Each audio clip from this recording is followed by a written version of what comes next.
You may be looking at Monday and kind of crashing into a new week of work. You may be looking at the culture around us and going, Lord, what's really happening? You may not understand it. You may be, like I talked about yesterday, disoriented. It's easy to lose our orientation. But the illustration I gave yesterday was taking my daughter on a roller coaster at Disney World when she was 7 that was in the dark. And she didn't like to go upside down. She'd never gone upside down on a roller coaster. And this one was in the dark, and I thought, well, she can't see the track. Maybe she won't know that we're going upside down. And I told her, you're going to love this ride. I knew that her fear, in the moment of disorientation, her fear would overcome her ability to enjoy the ride. And if I told her that she's going to go upside down and go down this spiral of a corkscrew of a roller coaster, that she would be afraid. And so instead, I got in the ride with her. We strapped in. We were secure.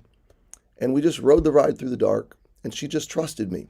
Well, when it came to the place where we went upside down, she's 7. She said, Dad, she screamed out to me, I think we just went upside down. And I said, yeah, we did. And she said, that was awesome. In other words, once she knew she was secure, she was able to enjoy the ride. And to me, that's a lot how life is right now. We are easily disoriented as believers. Our world is topsy-turvy. It's just not predictable. It's not a long, straight path, with a long view that we can see clearly, like it may have been in some other generation. It is a twisting, winding, spiraling, corkscrewing turning track through dark.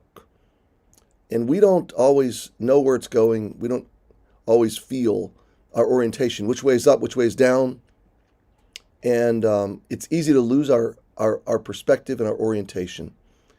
What is the only answer? Well, the only answer is not to protest and to scream and to yell and to go off the rails in vehemence and rage like the rest of the world. No, the answer for the Christian is to know that we're secure, to know that we're held and we're anchored, steadfast, and therefore the enemy of disorientation does not have to overtake us. We are held secure in the ride through life, and frankly, we can enjoy it.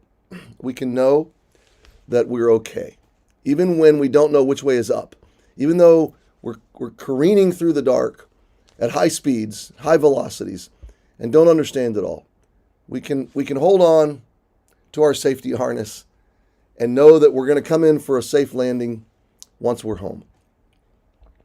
And that is a 21st century perspective, frankly, on what we're reading when we read in Psalm 17:8, keep me as the apple of the eye, hide me in the shadow of thy wings, from the wicked that oppress me, from my deadly enemies who compass me about. We have multiple kinds of deadly enemies today. We have external enemies. We have physical, material enemies, those that would try to destroy America, for instance, or terrorists or whatever. But those are not, to me, those are not the more deadly enemies. Frankly, the more deadly enemies to me are fear, confusion, anxiety, desperation, despair, depression. Those are the kinds of enemies that fight you and me. And probably you've got some external enemies as well, but aren't your spiritual enemies much more deadly? Aren't they much more toxic? And don't they compass you about more persistently, relentlessly? Verse 10, David says they're enclosed in their own fat, and with their mouth they speak proudly. What's he talking about? He's talking about his own enemies being enclosed in their own. The word fat in the Old Testament is a word for prosperity. They're enclosed in their own. They're drunk on their own wealth, and they don't realize how vulnerable, how accountable they are to God.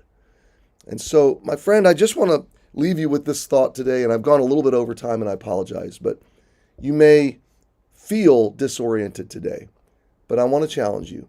You are safety strapped in to the love and the grace of God, Jesus, the gospel. And so sit back, relax, rest, enjoy the ride. And since you've got your oxygen mask on and you're safely strapped in, the person next to you is probably panicked. And so why don't you help them find an oxygen mask today? In Jesus, Why don't you help them find the grace and the safety that he died to provide? And as we go through the rest of Psalm 17 this week, I hope you'll join me every day, and I hope you'll invite someone else to come along. So my friends, thanks for joining me today. You are safely held within the grace of God if you know Jesus, and if you don't, run to him and trust him. And until tomorrow, have a great day.